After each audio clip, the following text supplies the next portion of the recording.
League of American Bicyclists a little over 10 years ago, I think, put together this course that I'm going to present, and for several years, it was promoted by the MS Society. A lot of the MS 150 teams would organize training sessions like the one we're doing today, particularly like the Exxon Mobils, the big oil companies. They would, have 5 or 6 classes just for their teams, in addition to the ones that the MS Society would do. I'm not sure what's going on with it now, Barry. I don't know if you have any other insight, but they don't seem to be offering it. You know what the MS Society's plans are for the group riding skills class? Like, they're not offering it anymore. I know with COVID, like, it introduced difficulties, but is it gone forever? Or This year they haven't announced it. Yeah, Oh, I'm Barry if y'all don't know me. Hi. Hi. Yeah, right now, last I looked, they're not offering any, and you would have to get someone like Peter and pay $20-30. So thank you, Peter, and without beer too. Right. Yeah, this is the only class I've heard of that you get to drink beer at. Definitely George Rock. Yeah. We're safe then. That's me and my 2 kids. So I used to ride like a whole lot with Saint Arnold's, and then those 2 came along, so you don't see me on rides as often anymore. That's the main reason why. So that's Mercedes and Declan. I did bring Mercedes on a ride once when she was pretty close to when that picture was taken. She sat in the little seat behind me, and she would call out passing on your left and go faster, Dad, you gotta pass everybody. So for our course today, we've got kind of 4 sections, and the last section, the bike skills, we're not gonna be able to do today because of the weather. But if anybody has any questions on that, we'll kind of go over on the slides a little bit what those drills look like, and some of those you could do on your own if you were so inclined. And then of course, hopefully do the class again next year. If you're interested, we can come back and have better weather, hopefully. But the 3 things that we'll go over today, we'll talk about equipment and general preparation for long rides, road hazards and how to deal with them while you're out on the bike, and then safe riding skills is a big part of the League of American Bicyclists education material. They really focus on how do bicyclists ride safely on city roads, that kind of thing. So that's a big chunk of the class. And the overall philosophy of the league is that cyclists fare best when they act and are treated as drivers of vehicles, right? So as a cyclist, you're legally required to follow all the rules of the road that you would if you're driving a car, right? But it's also statistically better for you to follow those rules too, and we'll get into that more as the class goes on. As far as the group rides go, you want to have a bike dedicated for whatever rides we're doing. Most of us here have road bikes, but on the MS 150 and other group rides, you will see a variety of vehicles. I haven't seen any of the old-fashioned, like 1800s, big wheels on the front on any of these rides, but I've seen unicycles, you see recumbents, you see tandems. A lot of people ride mountain bikes. You go slower on a mountain bike than you would on a road bike, but you still can get there. Especially if you put on slicks and you don't have a bouncy suspension, you can still get pretty good speed on a mountain bike. Any questions on bikes? Biggest thing on bikes is bike fit. You want to make sure that you have like a 30-degree bend in your knee when you're fully extended. So I got showing right there 24 to 34. And if you're not comfortable with figuring out how to get that set up and you've never had a bike fit, I highly recommend that you go to a bike shop and get a bike fit. If you buy a new bicycle, it should include a bike fit, and usually they will do like free adjustments for like up to a year if you feel it's not comfortable the way it's fitted. If you change out your pedals or the cleats that you're using, you may need to get a slight readjustment on that because it'll change the distances and everything just a little bit.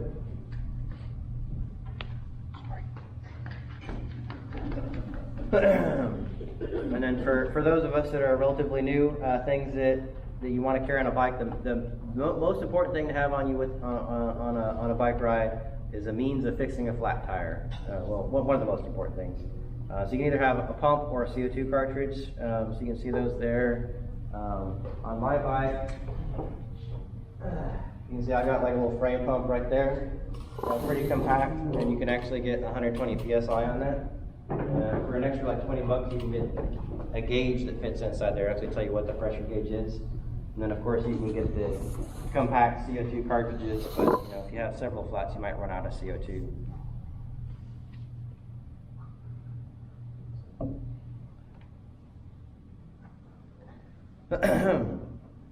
So a lot of us have probably never, prior to taking one of these classes, at least for me, I never really gave too much thought about, how to wear a helmet. And it does actually make quite a bit of difference if you have it properly adjusted versus just kind of putting it on there. So there's a couple things that you want to make sure are done in order to ensure that the helmet stays on your head in the event of an actual accident. And I've unfortunately come across people who've fallen off their bicycles and they're laying on the ground and their helmet is kind of like this, and they have like a big gash on their forehead, right? So you don't want to be one of those people. So to make sure that your helmet is fitted properly, the first thing is the tensioning strap in the back, and they make nice ones that just kind of dial in, but they're a variety of different types of mechanisms. The main thing is you want to make sure it's relatively snug on your head, and you can test that by just bending over. It should stay in place without doing anything else, just having the tension strap. It doesn't need to be like uncomfortably tight, it just needs to be like a little bit snug, right? If you wear like a headband or something, obviously you're going to need to make it looser in order to get that on.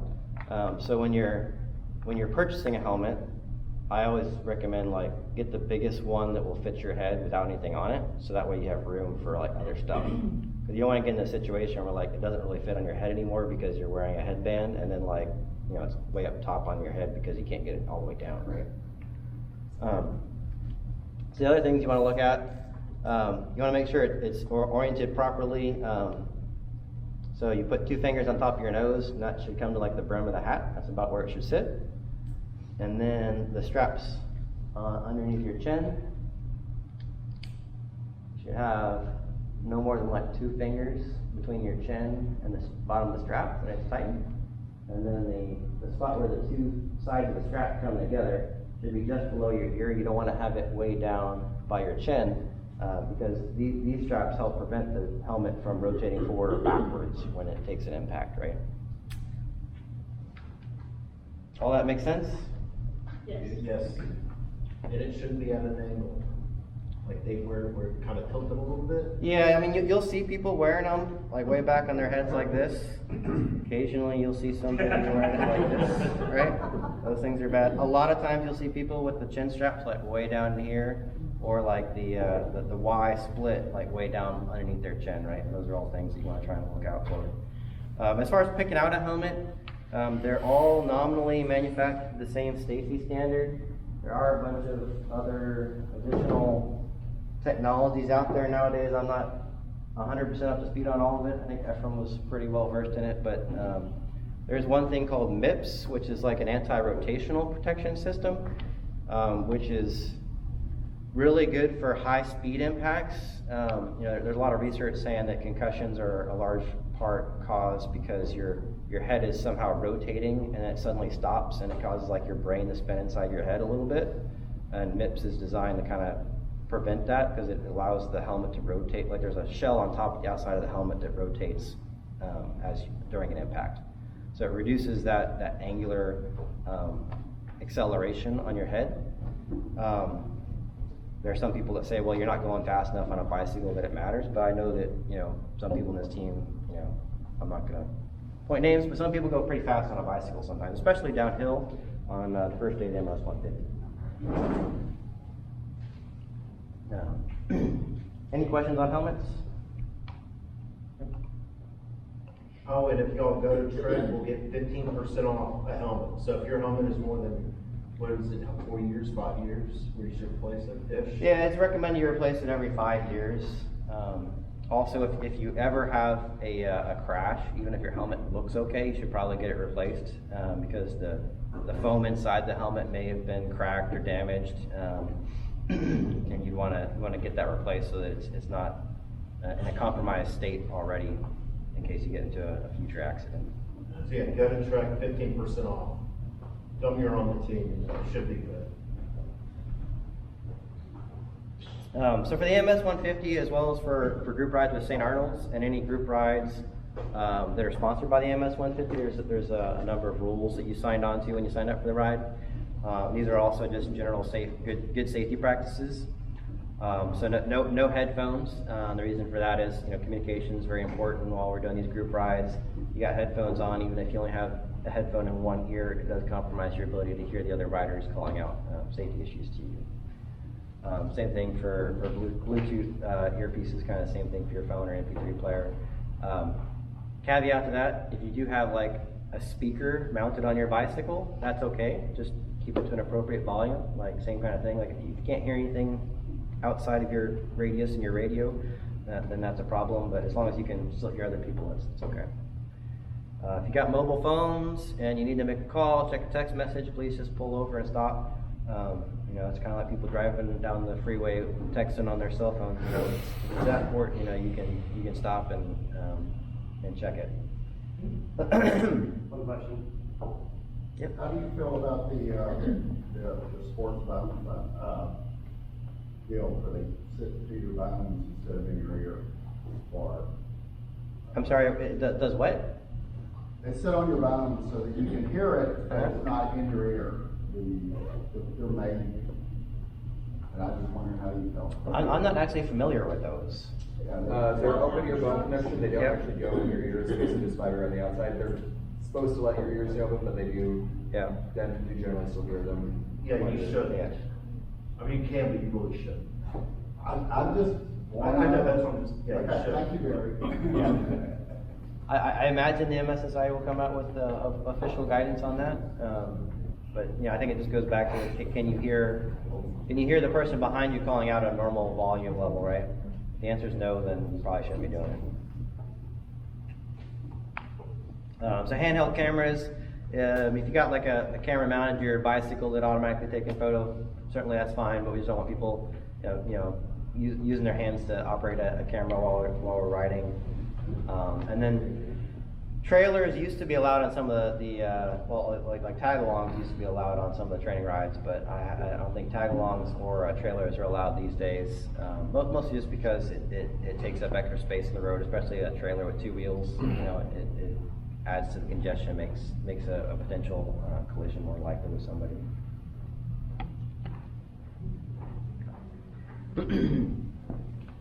All right, so one thing that is good practice to be in the habit of, before you start a ride, do a quick check on your bicycle and make sure everything is functioning good. Of course, you should air up your tires, but if you're at a rest stop, coming out of a rest stop, it's good to do this as well. And you can just kind of push on your tires, make sure they're not, obviously flat, right? Because rest stops are a pretty common place to get flats on the EMS. Because you're going through grassy fields, and if you had like a pinprick leak and you've been at the rest stop for 30 minutes, even though you didn't get it at the rest stop, you might have lost your air pressure at the rest stop. So when you're coming out, always good to check your air pressure. When you're starting off, you want to check your brakes are working. You can grab both brakes, push forward, push back on your bike. If your brakes are working properly, then you should be able to pick up both tires. You want to make sure that your brake levers, when you pull down, that they stop before they hit your handlebar, right? If the quick release on your brakes is open, then your handlebar will come, or your brake lever will come down much further, right? Or if your brakes are just like way out of adjustment. You don't want to hit your handlebar with your brake because that's limiting how much you can brake, right?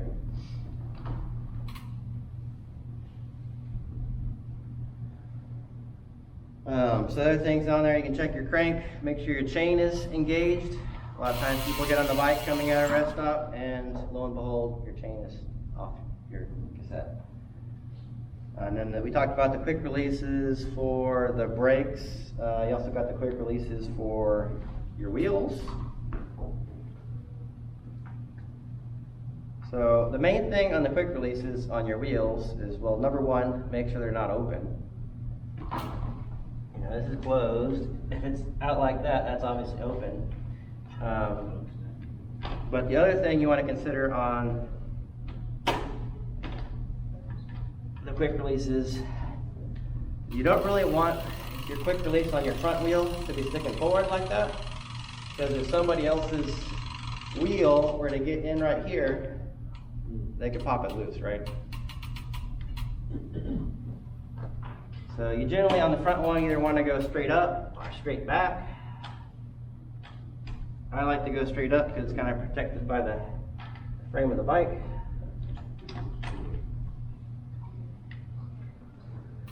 And then kind of the same thing with the back one, like you put it in between the frame. You know, it's relatively unlikely that anything would catch on it.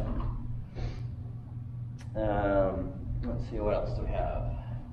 The last thing is you can give it a good drop test. Make sure like nothing's obviously loose, and that'll catch your quick releases. That sounds really terrible. So if your bike sounds like that, you need to stop, or if you just hear something unusual. You know, like your bolts for your water bottle cages, they can come loose, and you'll hear that when you do a little drop test. Or you know, if you got like a bike computer, you know, if that comes falling off and you do a little drop test, that's a good sign that, you know, it might have fallen off while you're riding potentially too, right?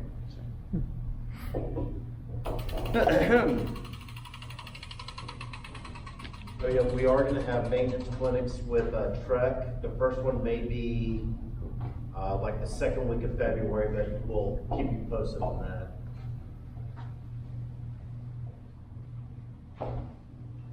Yeah, and then the last thing is, once you actually start riding, you can check your shifters. Obviously, it's hard to check your shifters when you're not on the bike.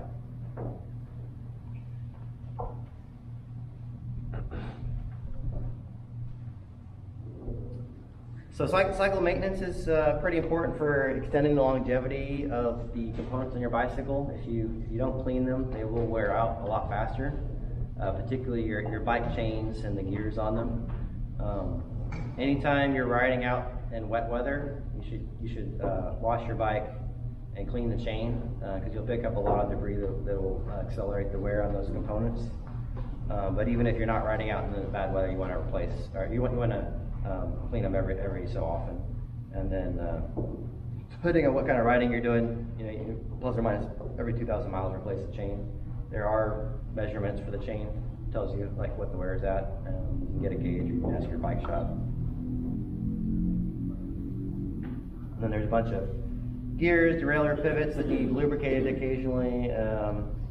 Like we just talked about in the brakes, you want to make sure that your brakes, when you pull the handles, engage at a proper distance. That you don't get lubrication all over your brake surfaces. If you do, you need to clean them. And then consult your bike shop for, you know, what other maintenance you may need to have done. So I don't know how accurate this statistic is anymore.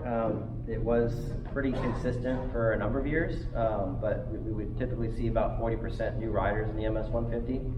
A lot of repeat riders that have done it for 10, 20 years, but then a lot of new people too. So even if it's not exactly 40%, I'm sure it's still going to be a lot of new people on the ride. So the thing to bear in mind with that is that, you know, we've got people here today doing a bicycle safety class. I think as an organization, we promote good riding skills when we're riding together. But there's a lot of people that come and do this ride, they don't join a team, and they just go out and they do the ride, they don't really know what they're doing, right? So you won't necessarily see that on the group rides, or even like the MS-150 group rides, but when the day of the MS-150 comes, there are going to be a lot of inexperienced people out there that, you know, may not be doing the most, the best. Tour to Houston. Yeah, the Tour to Houston, that's a whole nother beast in and of itself. So the Tour to Houston, for anyone not familiar, that's a City of Houston sponsored bicycle ride, and you get a lot of non-bicyclists or you know, casual cyclists, I would say, that come and do the ride that don't follow any good safety practices, a lot of them. And then compound that on top of that is that the City of Houston kind of chooses the route for political reasons. It doesn't necessarily consider the safety aspect of the route they've chosen, and so we get a lot of poor road conditions on that route, right? I remember one year there was a railroad crossing at like an angle on the route. And in addition to being a railroad crossing at an angle, the road condition was very, very poor. So there was probably like a 3-inch step between the rails and the road surface. And so there were 3 people on the ground when I got there. And so I stopped to help them. And like in the next 5 minutes, there was like another 3 people that fell down. I mean, it was terrible. And nobody had marked that any kind of way, and they'd chosen the route over that course, and it was unfortunate.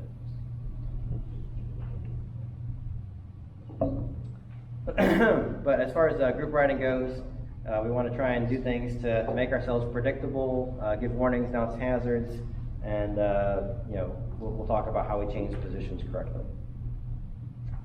I guess just for our own knowledge, like we'll do a little exercise here. Everybody stand up, please.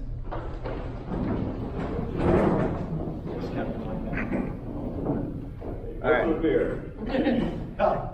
If you're a new rider, like you've never done the MS 150, please sit down. All right, we got quite a few. All right, if you've ridden fewer than 5 years, sit down. So, a lot of fairly experienced people. All right, less than 10 years, sit down.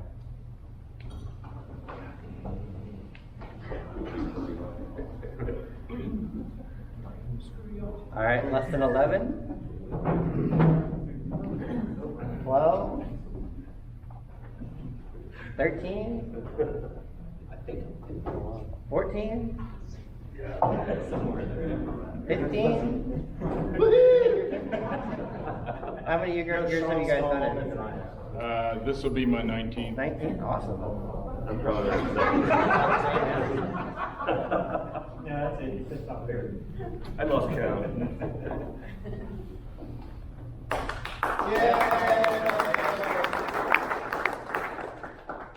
So there's probably a little selection bias there, right? Because if you're a new rider, you're probably more likely to be here today.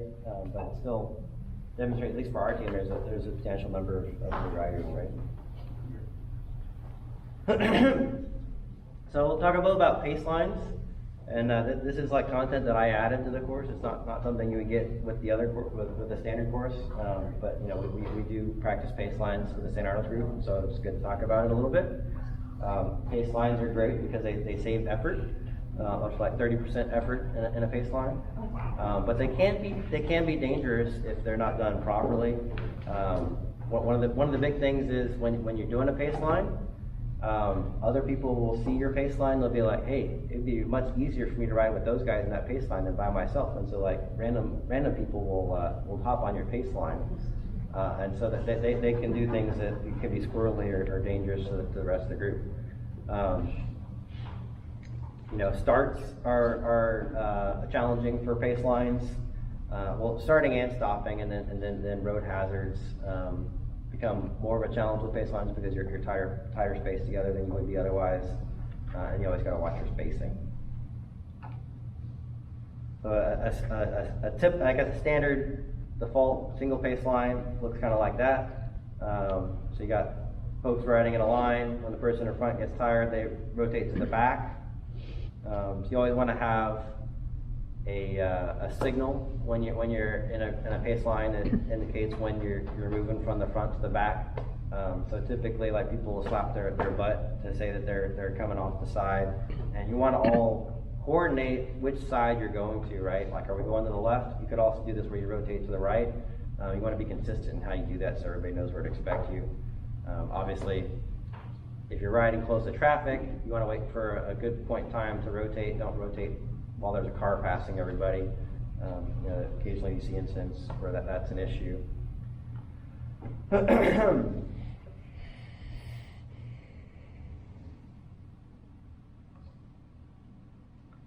So a couple things to think about when you're riding in pace lines. You kind of got to agree as a group, like, what pace are we riding at? How long is each person going to pull for? What's the rotation going to be like? If you have a group of mixed skill levels, like where a couple people are stronger than the rest of the group, you don't want those people that are stronger to like get up to the front and say, "Oh, I'm going to be here. I'm going to bump the speed up like 2 miles per hour," because either they're going to wear everybody else out, or they're gonna get 5 miles down the road and they're gonna be like only 2 of them left, right? So if you wanna stay together and be reasonable to your friends, you wanna kinda stick to that same pace that everybody's going. But within a little bit of reason, right? Like if there's a 1 or 2 mile per hour variation, it's usually not too big a deal, but.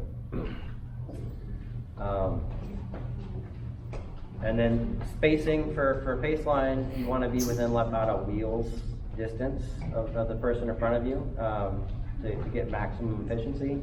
But obviously you gotta be comfortable with the people you're riding with in order to do that, because you're very, very close to somebody. If they stop suddenly without calling out, that could be an issue.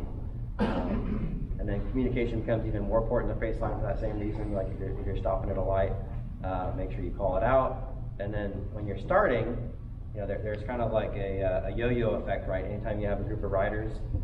So if you're at the lead of the pace line, it's highly encouraged that you take out a moderate pace when you're starting off to allow everybody to kind of get up to speed before you get back up to pace. Otherwise, the people in the back may have to be going 5-6 miles per hour faster than what you're setting the pace at in order to catch up. If that makes sense.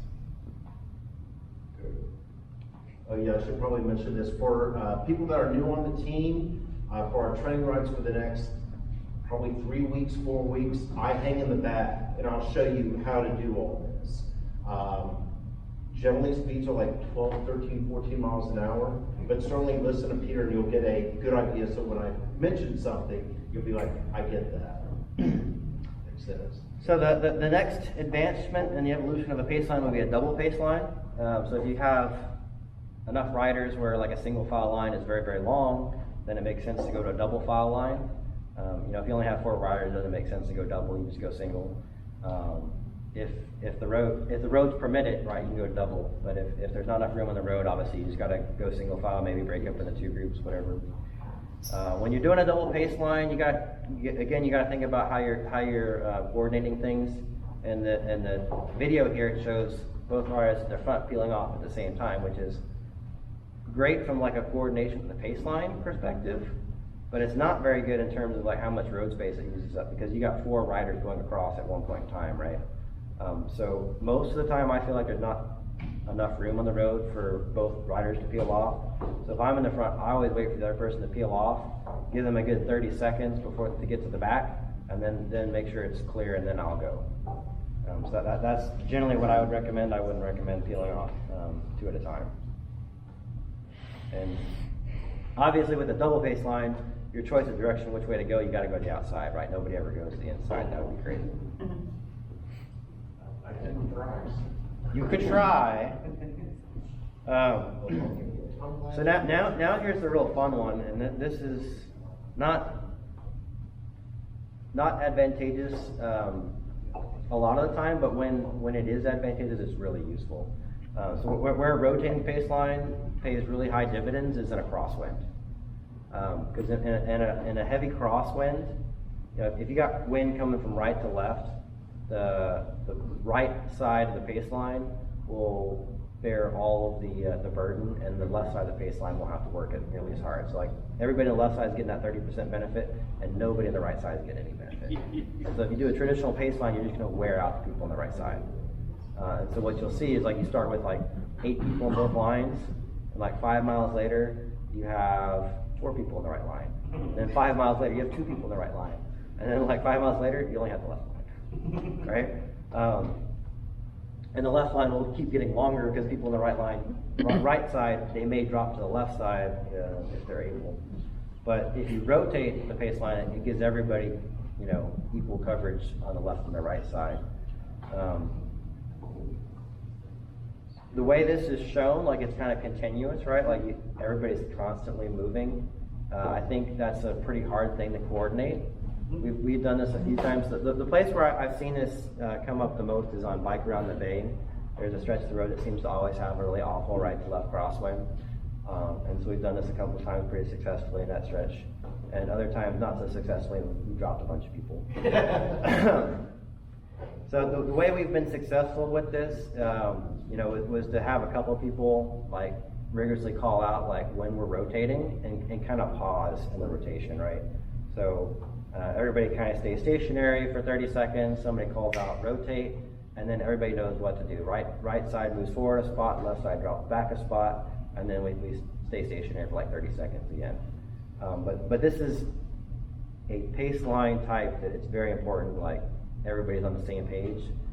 So if you're gonna try and do this, like definitely like discourage anyone outside the group from like jumping in, right? If somebody grabs onto the back of you, just say like, hey, like you can hang out behind us, but don't pass any Saint Arnold jerseys. Because you don't want somebody to get into this that doesn't know what they're doing and mess it all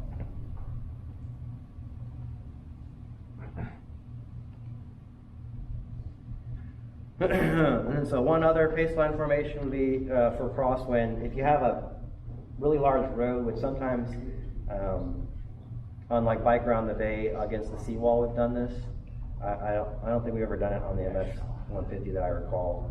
But you can set up an angled formation where you rotate like a normal pace line, but you're angled, right? That helps if you got a crosswind as well. But again, there's not a lot of roads where you can swing out that way. Any questions on pace lines before we go on?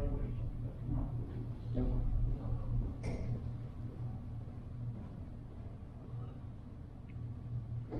All right, so now we're going to talk a little bit about the riding with traffic and just general bicycle safety skills while you're out on the road. One of the big things is communication while we're riding in groups. We always want to call out as many things as we can that would be helpful to the other people we're riding with. So big thing is when you're passing people, you want to try and pass on the left, call out, hey, I'm passing on your left. If for some reason you feel it's absolutely necessary and you're going to pass on the right, then yeah, go ahead and call that out too, but prefer you pass on the left whenever possible. Occasionally people will be very stubborn, and you might have somebody like riding slow, like right on the center stripe of the road or whatever, you got passing the right, but generally passing the left. Hold your line when you're going around a turn. You want to maintain your relative position within the lane when you're going around a turn. If you're on the far left side of the lane, don't move all the way into the right side of the lane, because then you're going to pinch people off the road. That makes sense. And then when you're slowing down, always good to yell out slowing down, put your hand down like same as if you're stopping. And then if you're stopping, yell that out too. And then any hazards that we see on the road, if we see it's a hazard to us, it's helpful to let the other people we're riding with know that there's a hazard there as well. Whether it's gravel, roadkill, if you have a flat tire or some kind of mechanical, let your teammates know for two reasons. Number one, so they know you're slowing down, and number two, if they're nice, they might stop and help you with it, right? Or just stop until you have it fixed so that you can stay with the group, right? And then if you do have a issue where you had to stop, on our rides, this isn't going to help you, but on the MS supported rides, if you need a SAG vehicle, then take your helmet off and like wave it in the air and look for a SAG vehicle. If you're still wearing your helmet and you're over like looking at your bicycle, they might think that you're just fiddling with it and that you're good to go and keep going by. But also keep in mind that depending on weather conditions, if it's really hot, for example, there's going to be a ton of people that are sagging because they're hot and they're tired. And the SAG vehicle that you see, it may already be full, right? So if they don't stop, it's not necessarily because they didn't see you. They just may not have any more capacity, but eventually they will get to you.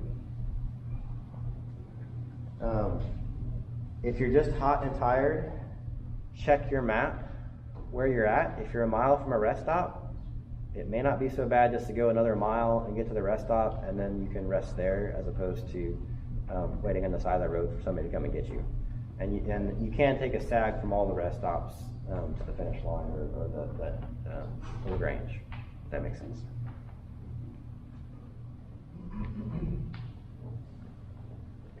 You need to refill too? Oh, I'm good. All right, hand signals. The basic ones, you're turning left, you're stopping, right? And then for turning right, you've got this or this, right? And before I took one of these classes, I don't think I remembered any of these hand signals, right? So my assumption is that people driving around in cars don't remember any of these hand signals either, especially like off the bat, right? And so to me, pointing this way is a lot more intuitive than doing this. Like, so many cars be like, well, what is that guy doing? Yeah. So I think pointing at stuff is clear to people.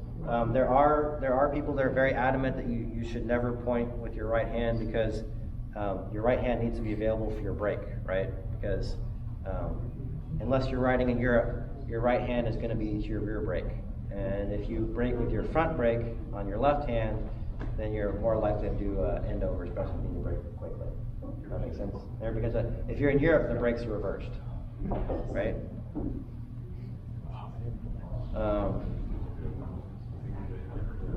Yeah, so those are the hand signals. Good to use the hand signals and definitely call things out when you're doing those things. We want to look out for traffic and help, for our own safety as well as to warn others. So one of those big things is cars coming up from behind. If we're riding two abreast, we may need to go single file when a car is coming. So if you know a car is coming, yell at car back. Sometimes on narrow roads, you may want to call out car up as well. And then like when you're passing intersections, car left, car right, there's a car coming from the other sides as well.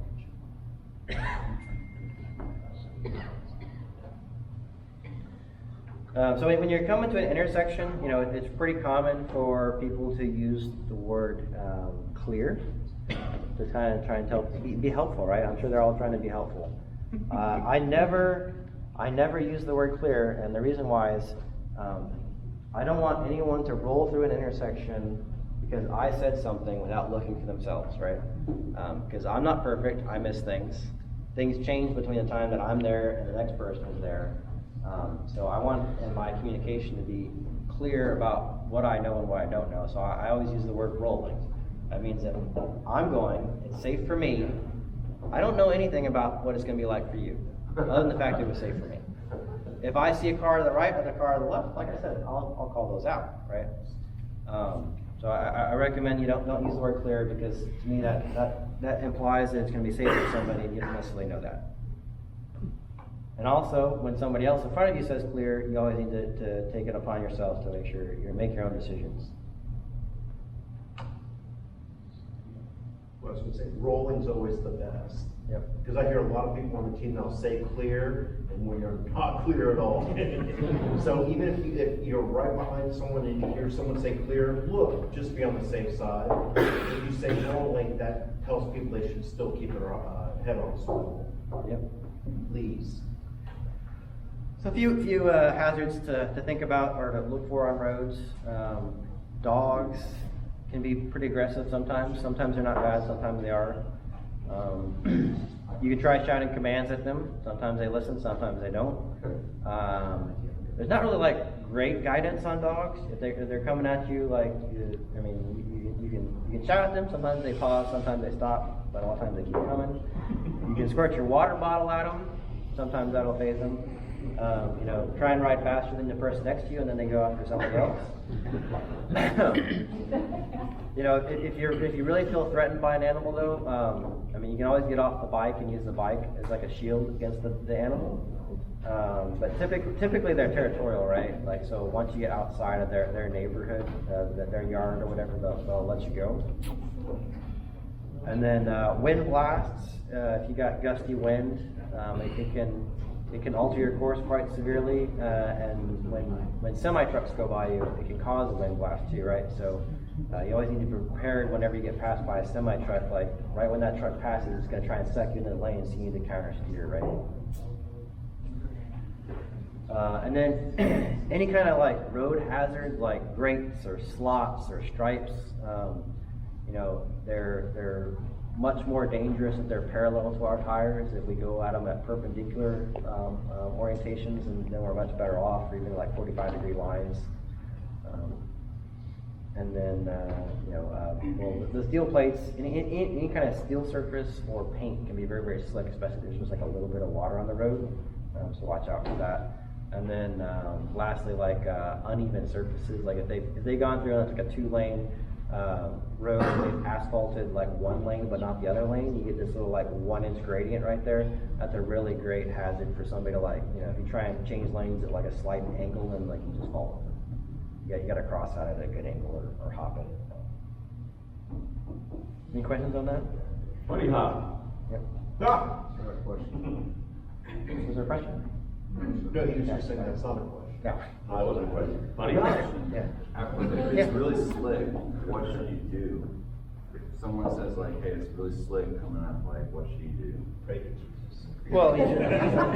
Slow down. If it's an obstruction that you can pass at like a high angle, then you should try and cross it at a high angle. You know, like a steel plate, say we have to ride on a steel plate for like 10 feet, so what should you do on? Yeah, so like, I mean, there's been some roads like out in the country where they have like kind of like the steel mesh bridges, right? They can get really slick in the rain, and I've seen, the group rides, they actually have somebody there like telling people like slow down, or even like get off their bicycles and get off.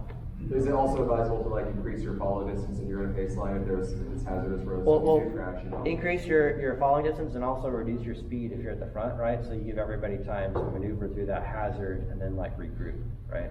Because when Don't make any sudden swerves and don't hit your brakes. yeah, when people are like mashing the pedals trying to keep up with the pace line, that's extra risk of hitting a hazard, right? So you want to slow things down and give people time to get through hazards.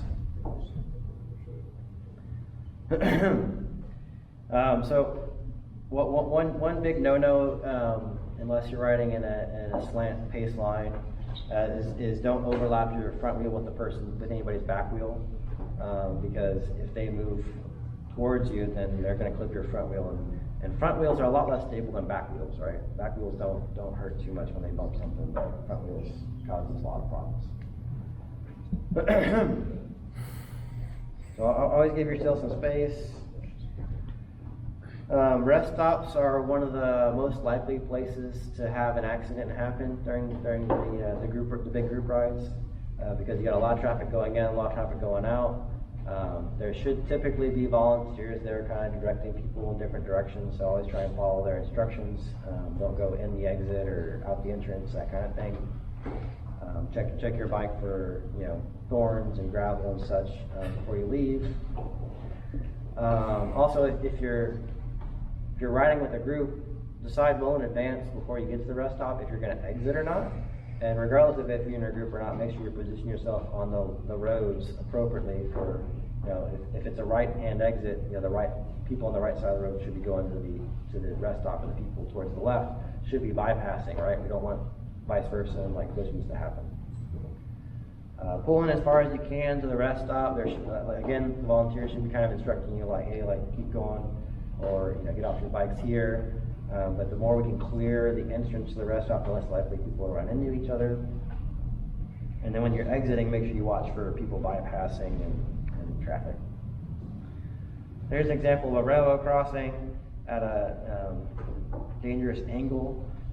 So you don't want to cross those tracks at like a 45-degree angle, because your tires can slip in any cracks, slip on the rails themselves. So you want to tack and take an angle against it. So in this case, it's even showing you going to the other lane.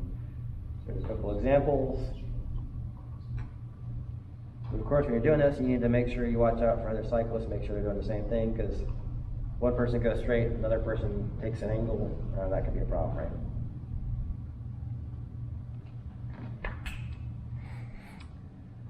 So a little bit about just like efficient cycling.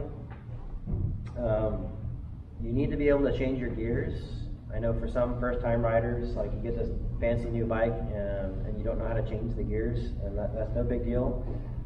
Just get with somebody and learn how to do it, because not being able to change gears is going to make your life a lot harder on these rides.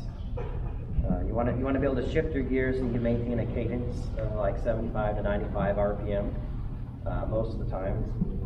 For going uphill, you might want to drop into lower gears for going uphills for short sprints. You can go up to like 110, 120 RPM, or you can stand up, and drop into lower RPM to go up the hills as well. But you want to pedal all the time. Like when you're going down the hill, you don't need to pedal hard, but you want to keep the legs moving. Because when you're working hard, your legs build up lactic acid, and stationary muscles do not clear lactic acid as fast as moving muscles. So if you're moving, even like no resistance or just a minimal amount of resistance, it's going to help flush that lactic acid out of your legs, which will prevent fatigue and soreness down the road.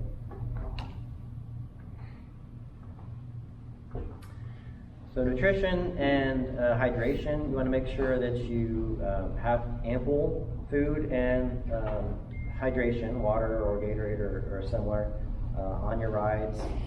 You want to make sure that you are bringing things that you're familiar with and comfortable with, and consuming things that you're familiar with and comfortable at the rest stops.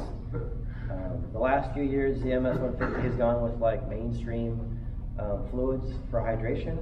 A few years back, they were using something called Cytomax, which I think had some kind of artificial sweetener in it. And a few people Cytomax is people. What's that? It's people, I tell you, it's people.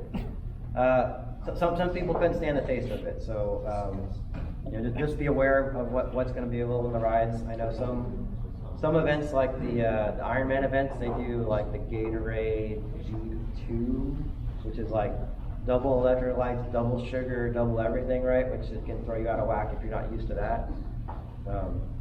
So just be aware of what you're used to and what's available. But if you want to drink before you're thirsty and eat before you're hungry. If you're getting thirsty and hungry, then that means you're behind on your hydration and your nutrition. And of course, those things change depending on the temperatures, particularly the hydration. As far as like what type of things you want to be eating, you don't want to have any fats or you want low fat content while you're riding. Proteins are okay, but typically you want a high percentage of carbohydrates because your body can process this fast. Any questions? Beer has lots of carbohydrates. It's okay to ask questions, there are no stupid questions. Ish. All right, so principles of traffic laws. This is getting into like what does the state require us to do technically while we're on bicycles, but also the things that we think we should be doing anyways because they help us achieve safe outcomes. So we should be following the principles of traffic law, like at intersections, it's first come, first serve. You want to drive on the right-hand side of the road, slower traffic to the right, yield to crossing traffic, and you should be positioning yourself on lanes and within lanes based off of the speed that you're going, and your position should be indicative of where you're going when you come to intersections. So just like when you're driving a car or a truck, you need to follow the traffic signs and signals. We don't have any blinkers on our bicycles, so we got to use our hand signals and call things out. And we are technically part of stop and stop. Gloss over something. You want to go back? Go back one.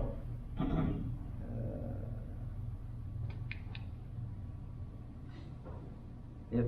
What's that thing? What part of stop don't you understand?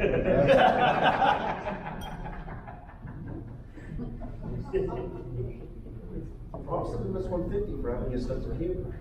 Well, I mean, to that point, like, you should be aware, like, if you're riding in Waller County, they will give tickets if you don't stop at a stop sign. We have a question. Yep. So, I know that like in Iowa City, there they require every rider to stop, not just the peloton to stop and then proceed as a unit. And that, so in Waller County on this ride, are they the same peculiar as Iowa? I think they are. Okay. They kind of got this anti-cyclist philosophy Especially going. after the little. It was an election year. Yeah. We're buying it, yeah, it makes sense to put on, but at least put on water. Yeah, I think That's they're. what we do when we ride Iowa Colony, is the foot has to hit the ground. Yeah. And if not, especially in front of the police station. Yeah. Now sometimes they do have officers in Waller County that will, instruct you to do otherwise. But So Peter, Matt, a few years back, they had off-duty officers letting you go, Yep. and uniformed officers down the road gave people tickets, so you still need to be careful in Waller County. For the same intersection? Yes, so it doesn't matter if it's the Bulldog ride, whatever, up to Waller, if you're paying for it, just stop and then go. I just don't ride out there anymore, to be honest. I don't, it's not worth it. That's what they Do do. the foot, that's right up there. Technically, so. So they won. Yeah, I mean, for the MS-150, I haven't heard of it being an issue. It's mostly the training rides that are up there. Not guaranteeing you anything, but just what I've seen. So things you gotta do, operating a vehicle, including a bicycle. Ride as far to the right as possible, except to pass. Question? Sorry, I'm from a state where it's actually specifically specified that bikes are supposed to be in the middle lane, or in the center of the lane as if they are a car, and that is opposite what I'm used to. Yes. That's not, Yes. because they say like bikes should ride into the center of the lane to be treated as a car, that, so cars don't try and pass you in a space where they're not supposed to. I did not know that was Texas law, and I don't like that. Welcome to Texas. We'll kind of address that a little That's not bit. good. So what the law says is that you have to ride as close to the curb or edge as practical. That's from the law, right? So, Practical is a very loose. I guess to get to your point about riding it, so there are, if you can ride to the right of the lane and a car can pass you safely, then that's an acceptable situation, right? If riding to the right-hand side of the lane prevents a car from passing you safely, then you should do what we call taking the lane, which is position yourself in the center Yes. to communicate to cars that they need to change lanes in order to pass you. Okay? So that's how we interpret this. Thank you. The three-foot rule is still in effect in Texas, right? No. Enforced? I thought that was Houston. It is a law, but it's not. No, It's that's not in any of those. City of Houston. Yeah, City of Houston. Not three minutes. Oh, it's Yeah. Can you say what the three-foot rule actually is? Don't get with that freaky. So the 3-foot rule is in a city ordinance that cars are not allowed to pass you within 3 feet. That's based off of guidance by the League of American Bicycles as well as other organizations that 3 feet is a safe passing distance, right? So when you're positioning yourself on the road, I think we have to have a slide on this later, but we recommend that you have 3 feet on your right for moving around hazards, as well as 3 feet on your left as like dead space, and then room. If you're leaving room for a car, there needs to be 3 feet plus the room for the car to pass you in that lane. Does that make sense? That basically means that you take away a normal lane, right? Inside the city, most often, yeah. I mean, if you like out in like the suburbs, you get like much bigger lanes sometimes where it's there's enough room for like a car and a bicycle. But like Kirby, no. I mean, I can barely fit my truck on those lanes. So other things that the law says, you cannot impede the normal reasonable flow of traffic if you're riding 2 abreast. So there's different interpretations of that, right? Like if there's a lane that's narrow, it's not safe for a car to pass me, and I was riding by myself, I'd ride in the center, right? And so technically, if I ride 2 abreast in that lane, I'm not changing the traffic flow pattern thing, right? Because I would ride in the middle by myself. But to me, I always try and go like single file in those situations because the cars kind of get antsy when they see you riding 2 abreast and they can't get by, and they think it's because you're riding 2 abreast. They don't realize it's because the lane's too narrow, right? So just to be like clear about why am I doing it, I'll ride single file right down the lane. Everybody got that? So a little video on why we ride on the roads, not on the sidewalks.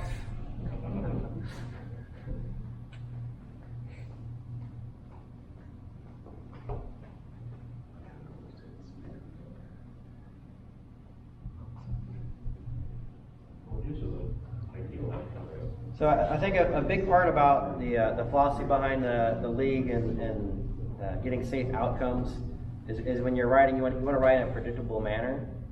You know, we're moving at relatively high velocities. If you're trying to mimic the travel patterns of pedestrians, then you may end up in locations where motorists aren't going to be looking for you, right? Like, if I'm driving my car, I go up to a sidewalk, I look to the right, I look to the left. If I don't see anybody, I go forward. I'm not expecting somebody to go 25 miles an hour off the sidewalk right out in front of me, you know, especially from the wrong direction. So it's really advantageous to ourselves to ride like a motor vehicle in the motor vehicle roadways.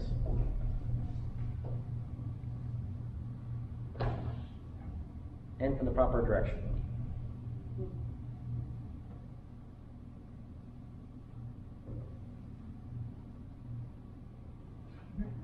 Oh, boy. Yeah. Things not to do, right? Doing stupid shit.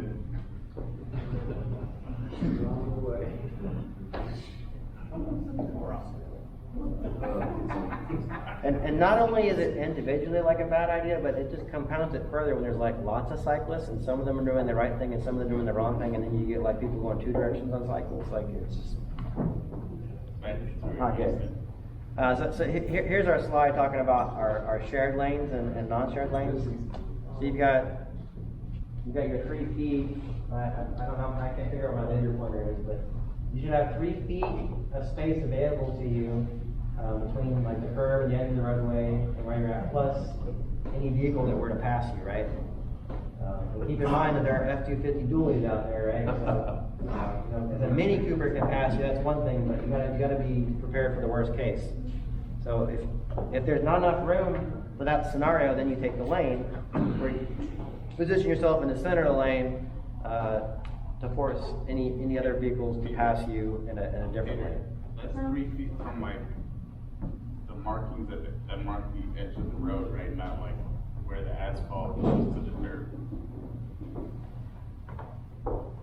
I mean, I would interpret it as like the safe part of the road to ride on, Right. you know, which may be the line. It may be a little bit closer to the edge of the road, depending on the roadway.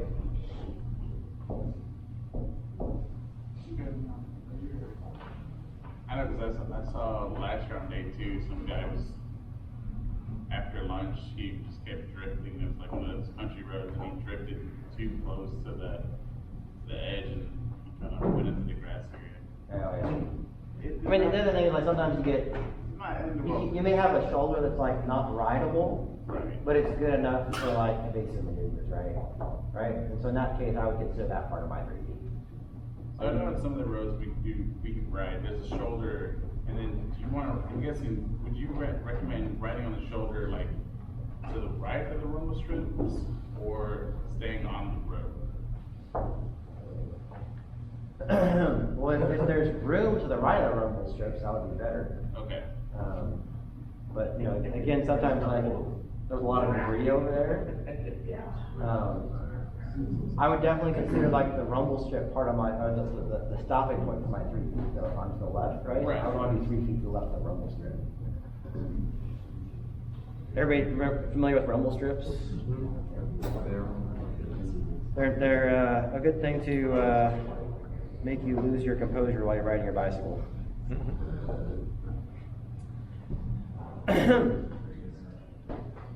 So we've got a few situations that are detailed here to caution you on riding too far to the right. So the big one is parked cars. You gotta have enough room for those doors to open, right? So you want 3 feet plus however much room a door takes up, which is another probably 4 or 5 feet. So a lot of times if there's parked cars on the side of the road, that just means like you gotta take the next lane over because you can't really ride with them. If there's guardrails, if you're going over a bridge, then it's fine. You take some extra space. I think kind of going to your point, Ephraim, you know, if the shoulder's kind of not very good, then you don't really consider that part of your 3 feet, right?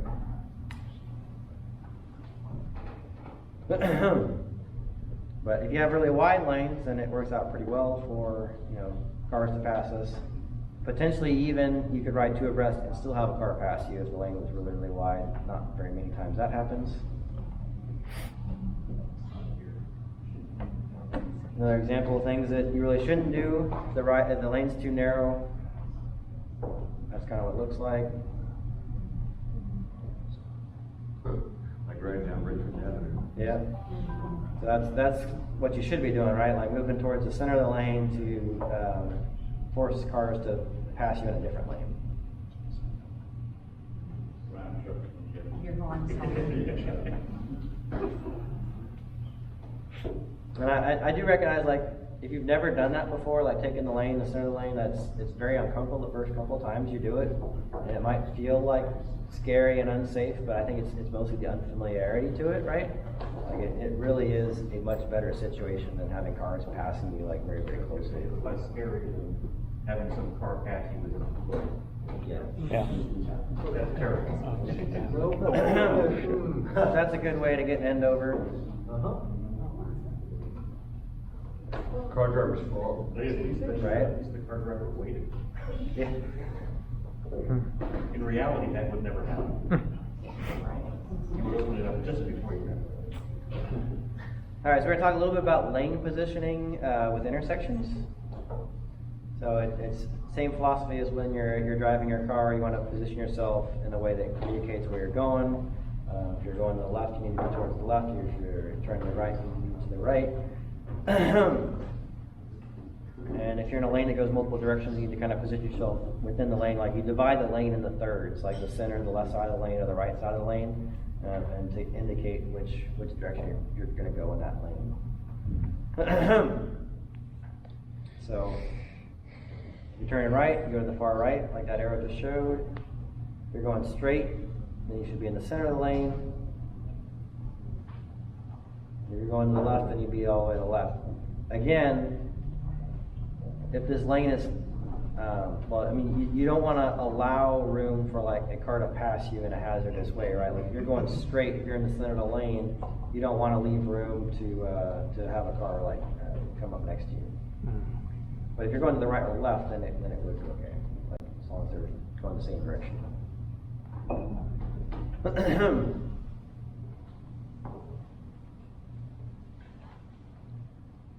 All right, so you saw that there, like if you're going straight and the lane that you're in is supposed to be turning a right-hand only turning lane, then like we need to change lanes. A lot of times you'll see people they'll just try and keep it like, well, a lot of times we'll be riding in a shoulder. The shoulder will turn into a right-hand turn lane. The tendency is just to keep going straight through that right turn lane, but really we should be moving into the next lane over that's going straight. That's the proper lane for where we're going. And I think there's another slide in here that kind of shows more the hazards with that. But the issue is if a car is trying to turn right, and we're in that right-hand turn lane, they may come in behind us and clip us, or somebody may pull out in front of us because they think we're about to turn.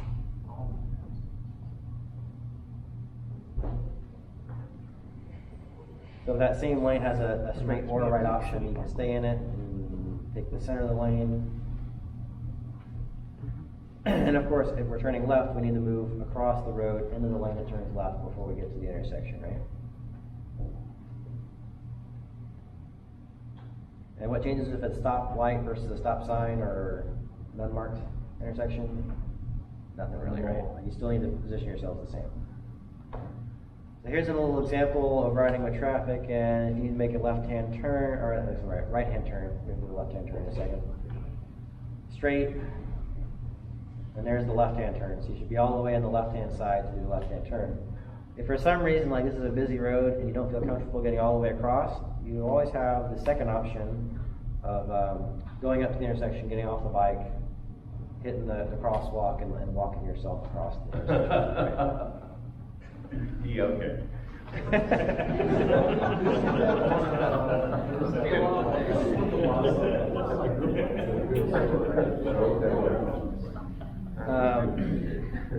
So left lane for a left-hand turn. Pretty straightforward, right? You do that a lot on the westbound route. Yeah, so there's the diagram showing like if there's just too much traffic to get across, you go to that intersection and cross it with the crosswalk. So here's the example I was talking about, like out in the suburbs, you see that the shoulder turns into the right-hand turn lane. So you've got that, you got that car right here, and they think you're turning right, they could pull out in front of you trying to go straight, right? That's one of the big hazards. Or somebody over here will try and turn in front if they think you're turning right too. Thinking they can just kind of fit in there. So you always want to position yourself to communicate what you're doing. As well as follow the rules of the road, right? Any questions on any of that positioning stuff so far? No? With the double left turn lanes, why would you want to be on the far left lane? If it's a double double left-hand turn, I would be in the right of the two lanes. So I mean, that kind of goes back to like the law says you should be as far right as practicable, right? So you could be in either lane and turn left, but the one to the right would be further to the right. Okay, I thought you said be on the left side. If you're turning left, you want to be on the right, if you're turning right, you want to be on the Yeah, so maybe discuss the chaos of taking the lane. Yeah. Yeah, so I mean, if you're in a single lane that has the options to go left, right, or straight, then you want to position yourself within that lane to communicate where you're going, right? So you'll be at the left third of the lane if you're going left, in the center if you're going straight, or the right third if you're going to the right. So if you have a really wide lane, there's nothing that says you have to be 3 feet from the curb. You can take more space if it's available. Again, not too common. So that covers everything on the PowerPoint slides. Were there any questions on that? Anything we didn't cover you want to talk about? Can you just mention something about arrow bars? Yes. Yes, arrow bars. So they are really great for triathletes. We highly discourage using them on Saint Arnold's rides. I did do an Ironman a few years back, and I rode with the team a lot, and 100% of the time that I was in the pace line, I was on my hoods. I did not use the arrow bars. The only times I used the arrow bars was when I was in the front of the pace line. That's what we kind of ask people to do, because if you have arrow bars and you're on them, you can't reach your brakes very quickly if you're in a pace line. And so I have no qualms if people that are outside the St. Arnold's group try and get in with us and they have arrow bars, be like, hey, you can ride with us, but no arrow bars in our baseline, please. Right? Well, you can keep them in the back.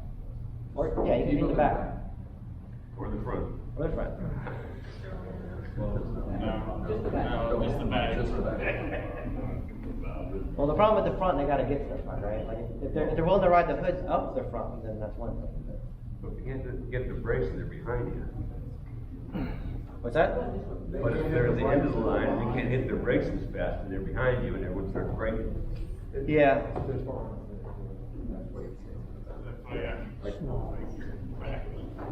Yeah, so I mean, like, if anybody is using air bars and wants to train with them, I mean, like, what I did, I was either in the front, on the hoods, or I was like 20 feet off the back.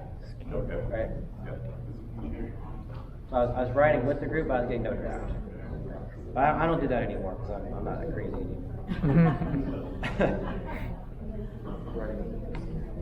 So we're not going to do the drills today. But yeah.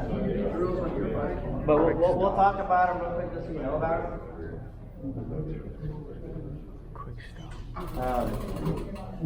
So the one that's shown right here is called the quick stop. We need quiet here for a little bit longer. So if you're ever in an emergency situation where you have to stop quickly, or if you're mountain biking going downhill, in order to stop as efficiently as possible, you want to get your center of gravity like as far down to the ground as possible and as far back on your bike, and that will help prevent this action, right? Like the further the weight is towards the back, the more it pushes the back of the bike down, right? So when you're trying to stop quickly, you throw the bike in front of you and put your belly like on the seat almost. Get your weight down and to the back, right? Wow. So that's an emergency maneuver that you do if you have to stop very, very quickly. You want to use both your front and your rear brakes in that situation. If your back tire starts to skid, you want to relieve the pressure on your front brake because as you apply more pressure to your front brake, you're reducing the weight on your back tire, which reduces the ability of the back tire to provide friction, right? So at the point where it's about to lift off, that's where it starts to skid, right? So that's why you want to reduce the front brake, even though like it's the back brake, it's the back wheel that's skidding. Does that make sense? That's why you wanna flick the back. And that's why you're flicking it forward, to get as much weight to prevent that end over action as possible, right? So that's something, if you were so inclined, you could go and practice on your own. I could probably find a YouTube video if anybody wants to see a demonstration, or we could make one. So we're not going to do it, but another skill that's useful is if there's a road hazard that you didn't see because you're in a pace line and the person in front of you swerved out from in front of it, and you don't have a whole lot of room for maneuver. Keep in mind that you can make a quick change of direction with your front wheel, and a quick change back, and like your overall direction doesn't change. Your back wheel won't really change line any, but you can get your front wheel around a hazard with a quick flick to one direction and a quick flick back. So if there's like a water bottle or a rock or something that you suddenly come across, you can do that and maintain your direction without crashing into the person to the right of you, or crashing into the left of you, or going into a ditch or whatnot. So that's a useful skill to have, and that's really easy to practice on your own. And the thing with that, like if you run over something with your rear wheel, as long as it doesn't actually like get caught in your bicycle, like it's very stable. Like your front wheel obviously moves back and forth. Your back tire just bumps up and down, right? So you don't have to be too worried about hitting stuff with your back wheel, other than like the giant cones that we used to have in Austin, right?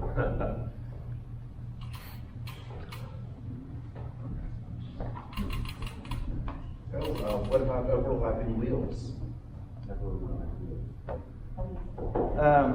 Another drill that we would do, we would practice looking behind you and staying in a line. So when we're riding in a group, if you hear a car coming up behind you, you want to look behind you. We don't want people to like do this as they're looking behind them, right? You want to be able to keep going in a straight line. So that's a good thing to practice.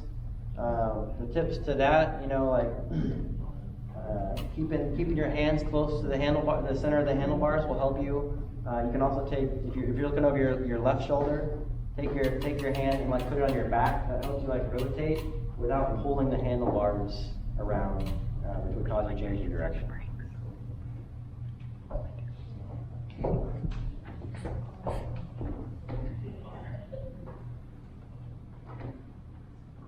So that was it.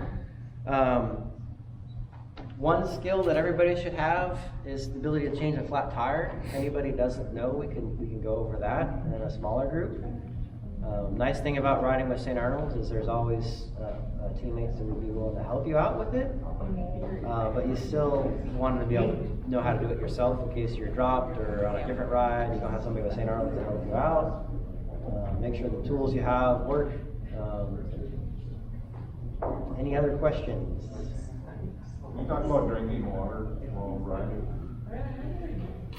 Yeah, so that kind of goes back to the scandal, or similar to the scandal. Like when you're riding the bicycle, in a pace line in particular, you got to be able to fish your water bottle out of the cage, whatever position it's in, and fish it back, ideally without dropping your cadence or changing your line, right? So those are things that take a little bit of practice. So if you're not familiar with those things, you might warn your teammates when you're going to drink. A lot of people, when they grab their water bottle before they drink, they'll hold it out like this to let everybody know that they're drinking. But honestly, the point in time when you're actually drinking is the least distractive of those activities. It's really grabbing the water bottle and putting it back that cause the most problems, right? So what do? You yell out or something? Or? Yeah, I mean, you can say slowing if you're going to slow down and grab your water bottle. Etiquette-wise, if you do it when you're at the back of the pace line, there's nobody behind you to bother, right? So if you're less experienced with getting your water bottles, like try and do it when you're at the back of the line. Generally, try not to do it when you're the very first person or maybe the second person in the pace line, because you want to try and maintain that steady pace for the rest of the group. Yeah, probably just, same thing with eating too, you know, like, if you're gonna take a goo or whatever while you're riding, like, try and do it at the back of the line, not the front of the line. And when you pull out the water bottle, you shake it a little bit, so that's your indication when you get in on the drink. Non-verbal communication. During the MS 150, like if we slash a tire, do we need to have like our tire on us, or will there be like support if we need a new tire? If I bring it, like give the tire to a vehicle or something. Yeah, so the MS 150 itself will have bike shops at all the rest stops, which are every like 10 miles-ish, right? And so they would have tires, tubes, maybe even like cleats. Like that's one thing we didn't really talk about too much. I think I hid my slide on gear.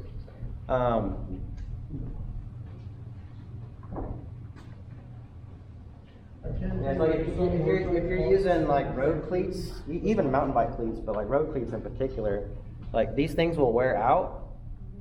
You know, so that's something else you want to check for. Like, you know, depending on how many rides you do, like once every year or every 2 years, you need to replace these things.